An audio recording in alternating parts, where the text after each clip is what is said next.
Jaipur via Kota कृपया ध्यान आपो अहमदाबाद दिल्ली में आपका स्वागत Lucknow Junction. ನಿಲ್ದಾಣದ ಕಡೆಗೆ ಹೊರಟಿರುವ ರೈಲು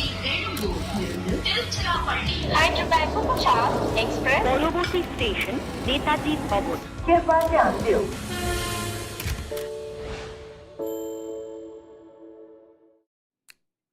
Thank God it's Friday. Thank God it's IPL Friday. Yes, we are now going to talk about a game that's going to start in Lucknow in about half an hour from now. But the good thing about Cricbuzz Live is that it's all planned. It's all theme-based. What's today's theme? Russell Crowe, the Kiwi Aussie actor who turns 59 today, and therefore we've got two experts who have some sort of Russell Crowe connection. One with a beautiful mind, the other the insider. Wonder who's who. Huh? Yeah. No, beautiful mind. Just Could you be stopped anyone. at beautiful mind? The word beautiful is the operative word. Yes. Stop it. Stay And of course mind as well. But Joy, you are beaming from ear to ear. I've been told no lights on the Cricbuzz set today. The light you see here is emanating from Joy's happy face. The Bengali in him is still celebrating last night's win. A superb win. Great win. And I think it's fantastic for the tournament because the less favoured teams, you look at Punjab. Punjab has won 2, Kolkata has won 1. And those were the teams that you looked at in the beginning and said these could be the weaker teams. If that happens, that means this IPL is wide open. And that's fantastic. 10 days into the tournament and you're not yet able to look at a clear favourite. And that's fantastic. Happy scenes at the Eden. Let's not talk about Aiden. Aiden Markram, the South African, is back and he shall be making his captaincy debut. There's something about these South Africans and the arrival of Aiden Markram suddenly makes this team look a lot more settled. At least they'll be feeling all right today. Yeah, when you have your captain finally arriving, and I think we're going to start to see this, aren't we, from future IPL journeys, that they're going to kind of miss a few games. But he had a wonderful SA20, obviously leading the side there, third highest run scorer behind Butler and Faf du Plessis. Strike rate a little bit lower, 127 than the rest of them, but you want some consistency with your skipper. You want them to lead from the front. He's done that. He's coming into form. He's coming here with form, should I say. Had a great series against Netherlands. I think player of the series as well for that. So he'll be raring to go. It doesn't matter what the conditions are. Form is form, right? And of course, the Sunrisers have only played one game in the first week. Isn't that ideal for a team to sort of settle in? Never mind the loss in that opening game, but the team will be in a goodish zone. Yeah, look, the truth of it is that the way the IPL operates, it's a good thing when you have a defeat as difficult as this.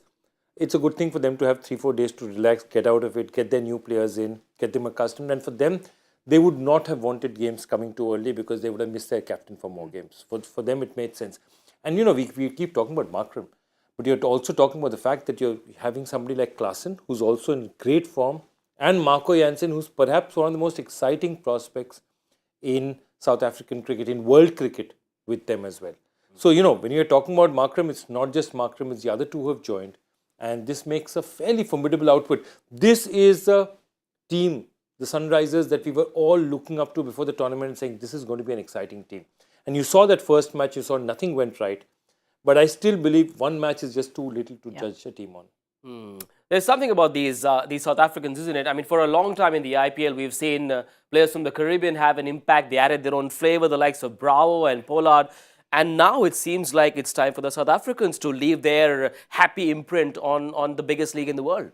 Yeah, we were talking about it in the green room, weren't we, about the fact throughout IPL journey there's been different countries that have dominated, and you look at how that country has gone in T20 cricket. But these are the amount of South Africans that are playing, and you've literally got the old and the young as well, which is great. You've got the stars, Brevis and Stubbs coming through, that Mumbai will claim that they found, and then you've got your stable of Quinton de Kock. So I think the really important thing is that these guys know how to play white ball cricket. They've got all of the skills, they've got all of the assets. Their fast bowlers are certainly leading the way as well, and that's why franchises have gone with them. South Africans have sort of set the benchmark on fitness as well. Would it be safe to say that because they are fitter, they are less injury prone and therefore more, they're liked a little more by IPL franchises? Okay, look, I'll put it this way. I think definitely they are fitter, they have a commitment to fitness, but I think the other important thing about South Africans is very few of them have dropped out. And we've had this problem with the Australians because Australia always tends to have an Ashes, and the year of the Ashes, you're going to see a lot of Australians drop out.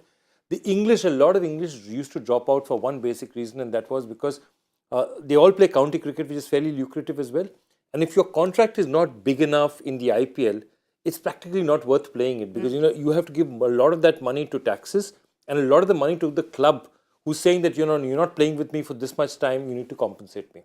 So which is why the South Africans are looked upon, just like the West Indians are, as dependable. They'll land up, they'll be there. If they don't have national commitments, they're not going to make excuses and sit at home. And that's also an important part of it. And the other thing to add on that, you look at ECB and CA centrally contracted players, and they tend to pay their players a lot more to keep them from playing all of these T20 leagues so that they are fresh and ready to go for international duties, whereas that hasn't necessarily been the case for South Africa and West Indies cricket. They unfortunately aren't the most financial and lucrative national boards. That's just how it is.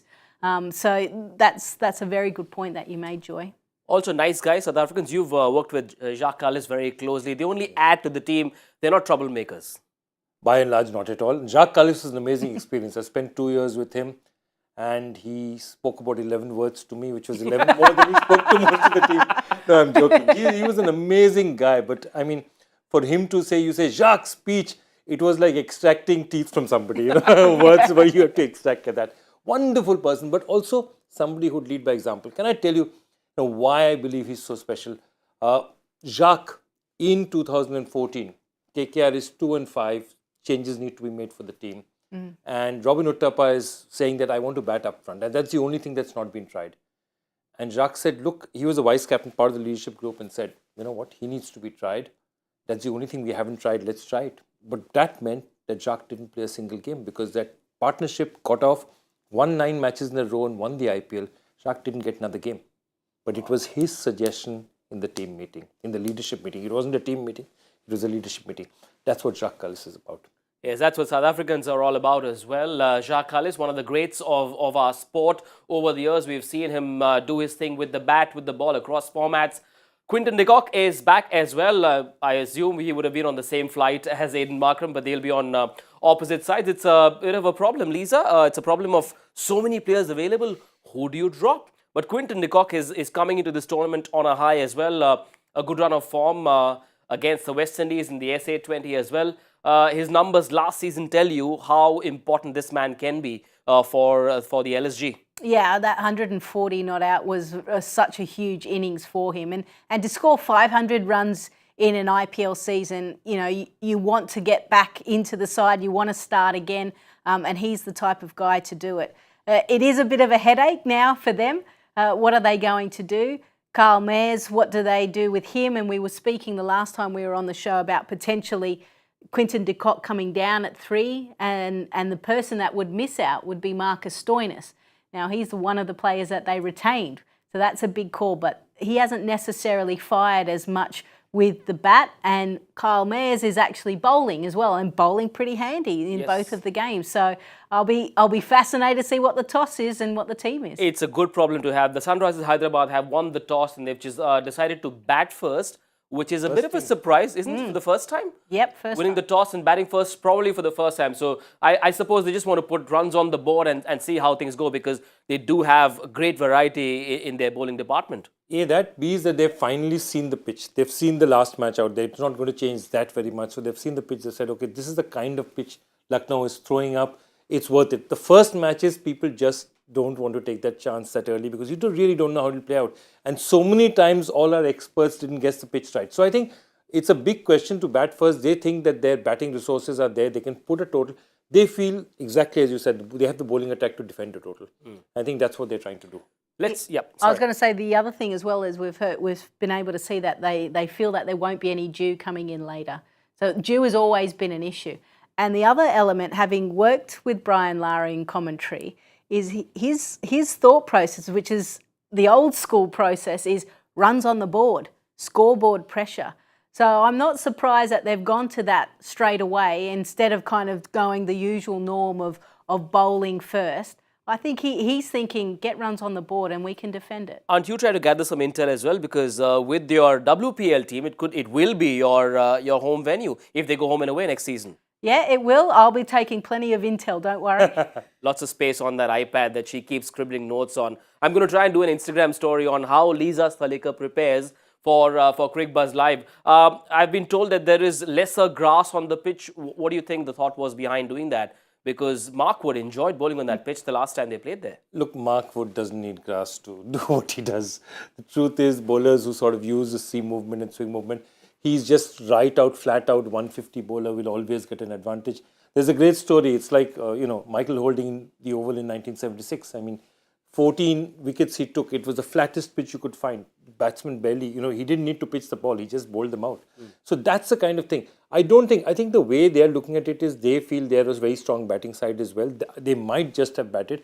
The reason I feel Hyderabad is also batting is, one is because it has a strong bowling, but I think also because it has what we call is an inexperienced batting unit. Very talented, very talented. Let's not go away from that. But Harry Brook, Aiden Markram, these are all young guys. Rahul Tripathi, it's not that you don't have a Dhoni coming in at 6. You don't have that finisher or a DK or somebody out there who will shepherd an innings through. Or I'm sure all of these players are completely capable of it. But it's a young batting side. With a young batting side, you want to go and say, express yourself, score the runs. Our bowling is more experienced, we might be able to defend. SRH won the toss and chose to bat first. With the arrival of Aiden Markram, how different is their playing 11 going to be for this match? 3 changes. This is a batting first 11. Aiden Markram is Anmolpreet Singh is a name that hardly anyone spoke about, so he gets a game as well as a keeper. There are 4 foreign players are three. Aiden Markram, Harry Brook, and Adil Rashid. Samad's playing because they're batting first. Yep, that means if they're batting first, that means there's definitely going to be a bowling change for an international bowling. So either expect Fazil Haq Farooqi or Marco Jansen to come in out there. But otherwise, it's a very interesting team. I'm just trying to remember who opened with Mayank Agarwal last time. Abhishek Sharma. So Abhishek Sharma has been dropped after one match, which is interesting. Rahul Tripathi is still there. Obviously, he's the core of the team. Samad is obviously their specialist batter. Yeah. So he will come in. He'll go out for a bowler. So if he was a bowler, he would go out. So I suspect that's what's going to happen out here. It's an interesting team. Also, that Abhishek Sharma is getting just one match and going out. Unless he has a niggle, that's pretty quick. And normally you give your batsman 1 or 2 chances unless they look totally out of. You got a beauty from Trent Bolt in that last game, that outswinging Yorker. You can hardly judge him on that. It isn't ideal to make so many changes up top, especially in the start of the tournament. No, it isn't. It isn't the norm because you want to try and have some consistency and confidence within your playing 11. But it depends what the coaching staff have actually said. Brian Lara's coming in for the first time and maybe he said, look, we're literally going to go horses for courses, for grounds and matchups. So understand you may be in the form of your life and you won't get selected because the matchups aren't right or the grounds are not right, or you may have just been unlucky with a brute of a delivery. So maybe that's the conversation. We're not privy to that. Can we see the team again? Because yes, sure. There's one interest. We were having this debate about Glenn Phillips versus Klassen. Neither's playing. Yep. Henry Klassen's coming in. So Anmolpreet Singh is a forced change because you needed a keeper. Who bats where for you? Does Rahul Tripathi open for you? Look, I think if they've slotted in, if Tripathi, they've sort of built this season as him playing for number 3, I think they'll keep him at number 3. That's my belief. It could change. But it's very interesting that they have decided not to go with the international keeper and decided to go with a fast bowler.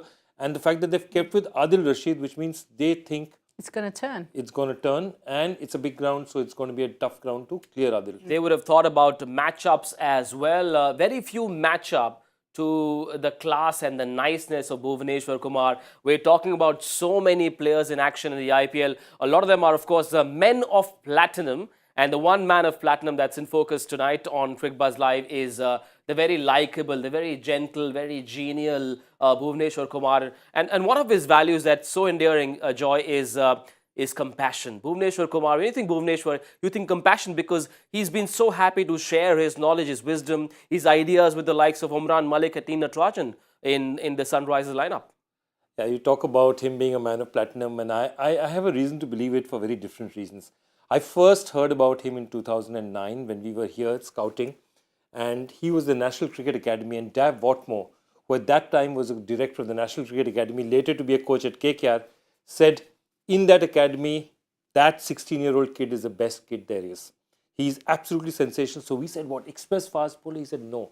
He says he has the ball on a string. He can move it any way you want to, he has the ball on a string. Fascinating part about it is I got to know him much better later. And it turned out that one of the reasons you're talking about compassion and understanding is that coming from North India, which is normally a very patriarchal setup, his sister was the one who put him into coaching. He used to play gully cricket, and his sister went and said that, can we, you're good enough, you need to go to a coaching center. So he thought, no, I want to play gully cricket with my friends. So his sister Rekha took him there, and she's been a very large influence in his life. His wife Nupur, their childhood sweethearts, that's another strong influence. So he's been very strongly influenced by women, and that sort of compassion, that roundedness shows in both the way he holds himself on and off the field. And this man of platinum is really the bowling captain in a sense of this group that has a lot of young players. He's the only player who's retained his purple cap. I think it was 16 and 17 it was. Someone who's proved his credentials at the highest stage in the IPL. He's done wonders for India as well. And it's such a delight to see him work with young bowlers who are going to be stars for the future. Yeah, by the way, I like the name Men of Platinum. Classy, isn't it? Very. So we've got to pick the classy players along the way, and he's certainly that. What I've enjoyed about seeing him is the fact that as a senior player, when you start to see some young guys coming and they bowl faster, you could almost be really uncomfortable with your position within the side and become quite selfish and just focus on yourself and not help the younger ones. But he's been very open in sharing his knowledge, and he wants to get his teammates better around him. And that may mean down the track that they replace him, but he doesn't seem to worry. He wants the team to do well, and that means sharing his knowledge. And I think that, again, shows to the compassion, to how classy he is as a person, as a human being. And we see what he does on the field, and when he gets it right, he's so difficult to face, especially in the power play. Yes, and in the face of adversity, he's shown great perseverance as well. Bhuvneshwar Kumar, man of platinum, great compassion, and may he continue to retain that quality in him. It's not easy in this world where there's so much negativity and bitterness around. May Bhuvneshwar Kumar remain the same. Are things going to remain the same for the Lucknow Super Giants? Let's find out what their changes are in this match. They've won one, lost one. They lost to the Chennai Super Kings. Surprise, surprise, no Mark Wood there. But they're starting with Kyle Mayers. Marcus Stoinis retains his place in the side. KL Rahul up top as well. Nicholas Pooran comes in. Romario Shepherd, no De Kock, no Wood. I'm shocked. Joy. Lots there. The one thing I can think of is Wood would definitely either have a niggle or it's a health thing. It's it's impossible that Wood would not play under these circumstances. The rest of the team is interesting. Romario Shepherd is right out of the blue. I would have expected how they don't have. Why QDK is not playing, Quinton is not playing.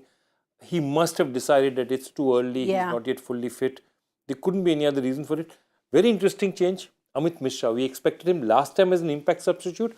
He's possibly part of the bowling 11. So when they bat, they'll take him off.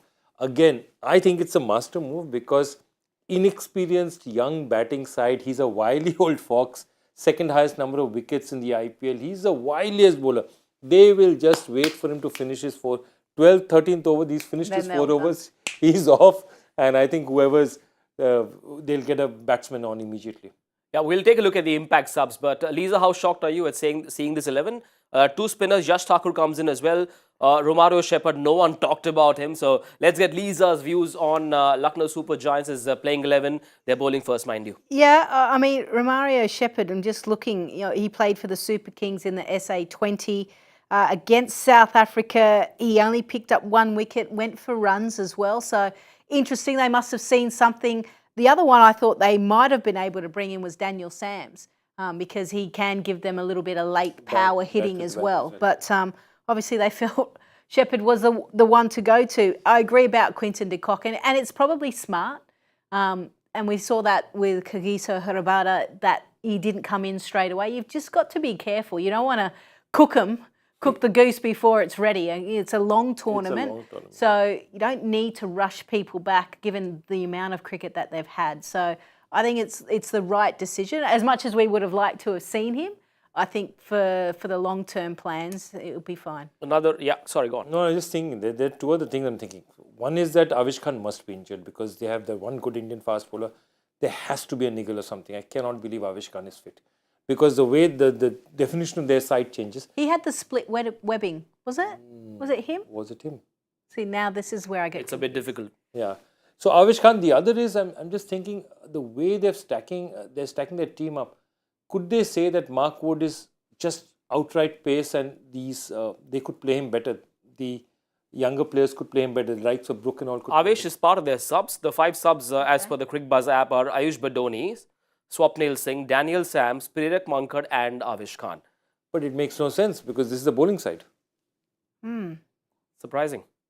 Or, which is bizarre, at some point in time, Amit Mishra finishes over and they get Avish Khan to come in for a couple of overs. Or because they've only got 3 internationals, Daniel Sams. No, they have 4 Indians. No, they're 4. They've got 4. Oh, no, sorry. They've got 4. I'm- And that's the Hyderabad list of the subs. Henrik Klassen, Fazal Faruqi, Mayank Dagar, Marco Jansen's there as well, but he So Henrik Klassen is a basically injury substitute. But Fazal Haq and Marco are the 2 people you're looking at because they'll come in because they have only 3 international players. So definitely one of those 2 will bowl. See, this is all very confusing. Seriously, this does my head in. Mario Shepherd suddenly out of nowhere. It's Yeah. like just when you have Mark Wood, player of the tournament, looks, he's going to go orange cap. He's 8 wickets. He's very high up in the orange cap. Suddenly he's not there. Let's talk about someone who's Purple cap. who's been a subject of discussion. Mayank Agarwal is someone who's going to be in focus. Now, he's proven his credentials in Test cricket as well. He's a big man. In terms of reputation, it hasn't quite gone his way because he was with the team where things just didn't work, Joy. He didn't seem to enjoy himself with the Punjab Kings. But I suppose in a happier environment, you can expect this man to blossom. Absolutely. The crazy thing was Mayank Agarwal and KL Rahul were doing terrifically as batsmen together. They were really doing well together. It's just that the team was not doing enough after that. And that is the big problem. But Mayank Agarwal, they had a stellar season together in 21. In 22, once KL Rahul goes, Mayank Agarwal unfortunately took it upon himself as captain to be the sacrificer. Yeah. So every time somebody would want a better batting position, Mayank Agarwal would move. So he's batted at opened, he's batted at 3, he's batted at 4.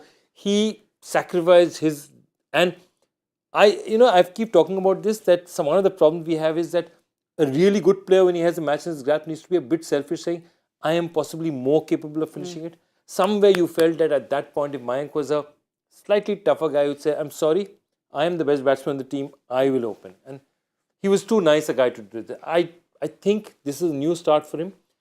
I've met him just before the season. He's really happy about the team and how he's feeling about it. So we're looking for a bumper season from him. He hasn't necessarily had a great white ball domestic season. That's the issue. I mean, his Ranji numbers are out of this world, over 900 runs, but high score in T20 was 47 and high score in Vijay Hazare 64. So not what you expect from him or someone of his class. So this is an important season for him. I'm just thinking, if they were to put Lisa Sthalekar's iPad in an auction, how much would it garner? I will go for a lot. But the problem is not about you need to decipher it. Yes, and you need to know the inputs. You need to know how to input it as well. 6 months of prep? No, not 6 months. It takes about an hour and a half for the team to come together, and then I can... Cricbuzz Live is serious work. Now, Mayank Agarwal scored 27 of 23 in that last game. They needed a lot of runs. But the Hyderabad think tank must have a lot of time for this man. They've got to back him. Yeah, they do. They absolutely do. I mean, when you've got someone that has that type of skill, you've got to be able to give them and show them the support. At the start of a tournament, things may not necessarily go to plan, but there's got to be a bigger picture sometimes with some players, and there's a little bit more love and support and the arm around the shoulder, and that's what they need to do. And if they do that, then hopefully by the end of the tournament, they just deliver on stage and on the biggest stage for you. Is there any news about, I'm just thinking, Mark Wood, is there any news about him? Because it's just, I'm just gobsmacked. Nothing on the Cricbuzz app, nothing yet. I mean, the words "too clever" rush to mind, and I'm hoping that's not, I think there must be a little bit of a niggle. And when we were talking about fast bowlers and the amount of days and travel. Mark Wood, of course, I think they may just... Workload management. Workload management. The old workload management. I hear it might be a niggle, so maybe he's resting because of that. We'll find out. But interesting matchup as well. Mayank Agarwal versus Ravi Bishnoi. Lisa referred to his staggering numbers in red ball cricket, and one can assume that he's a good player of spin bowling, but his white ball numbers against leg spinners are not great. How do you see this matchup? 15 times he's gotten out to leg break. True, but look, what I'm thinking about is, can they throw the ball to Bishnoi early? And Lucknow definitely usually works with a very standard plan. They'll have their fast bowlers come in, they'll do a bit. If they change that script, it'll be interesting because now they have 2 leg spinners.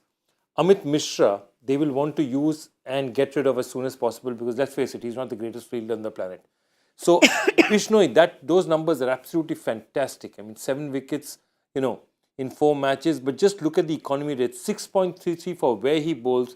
And in a tournament where the average score is 165, 170 is a terrific analysis. He's a leg break bowler whose stock ball is the one that comes in. He bowls more googly. So does it make him predictable, or is his pace variation difficult to negotiate? I think his pace variation is difficult. And you look at what he's done already in the first 2 matches. He's been a standout, 2 for and 3 for. So he's got confidence as well. And as a leg spinner, once you have confidence and ability to land the ball where you want and your variations, then you become really tricky. And then all you need is the pitch just for the ball just to grip a little bit. Not a lot, just a little bit. Enough for it to go outside of the middle of the bat, and then you're in the game. Who has the edge in this matchup? Bishnoi versus Mayank? I think Bishnoi. I'm going to give it to Bishnoi. Interesting. If you were to pull out Sunrisers playing 11, let's see how many left-handers they are, because he seems to enjoy bowling against left-handers. So let's put that up. Not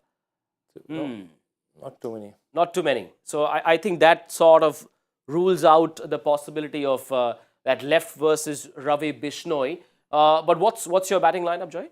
Hyderabad batting first? It's interesting because Hyderabad batting first, I think they'll go with the first 3 as they are. I think Samad will float. Samad is the kind of guy that see as ready, somebody who really bash. He's their finisher for them. So if you're the 15th over and they're just 2 down or 3 down, expect Samad to come in and whack the ball.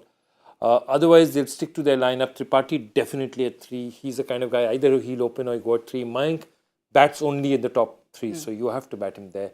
Markram slots in at 4. He's just too good a bat. Markram, Harry Brook, you just have to put in as early as possible. Samad is the only X factor who could float. Everyone else, I think, has reasonably floated. A couple of teams have sort of tried to experiment up with the number 3 and 4. Krunal Pandya has been sent in at 4 as well. We'll talk about that in the mid-innings. But for you, is it an easier top 6 to decide in this lineup? I think so. Just because with Aidan Markram coming in and you've got Harry Brooks, you've got a few people kind of locked and loaded there. There may be a floater, as you mentioned, but I think it's important that, their internationals, as in Harry Brooks and their skipper Markram, need to absolutely fire. Let's take a look at the bowlers that they will face before we go to Joy Factor. Just a quick look at the bowlers that will be coming hard at the likes of Mayank Agarwal and Anmol Preet Singh. Joy, 2 proven spinners, one in Bishnoi, Amit Mishra, the experienced man as well. Yash Thakur, right arm pacer. Jaydev Unadkat, left arm, great variety. Who do you go to in the power play? So look, this is one thing this is telling me. I promise you that this is a low and slow pitch. Okay, this is a low and slow pitch because they played Amit Mishra.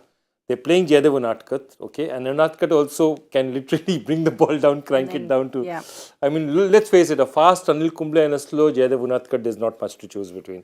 So how can I put it? That's about. So lots of bowling, lots of spin. Okay, large boundaries. Let's see how you can hit us out of the ground. So I think that's it. And all these international players, especially likes of Markram, they like pace on the ball. Yeah. So they're just going to take, even Rahul Tripathi likes pace on the ball. So they're just going to take all pace of the ball, expect Huda to bowl as well if necessary, Pandey to bowl. So you can literally give a couple of fast bowlers, couple of overs up front and then just let the spinners bowl. That seems to be the formula. How about 3 overs of spin in the power play? It's possible. But I think they'll still want to get their fast bowlers away. And then once the ball is a little bit older, then let the spinners do the work. You'll also see the ball, no doubt, being thrown from the boundary into the square as well. To one bounce. Yep. And then the umpire telling them, don't do that again. Watch I've out for seen that, enough of everyone. that. Time now for Joy Factor, all yours. This one's...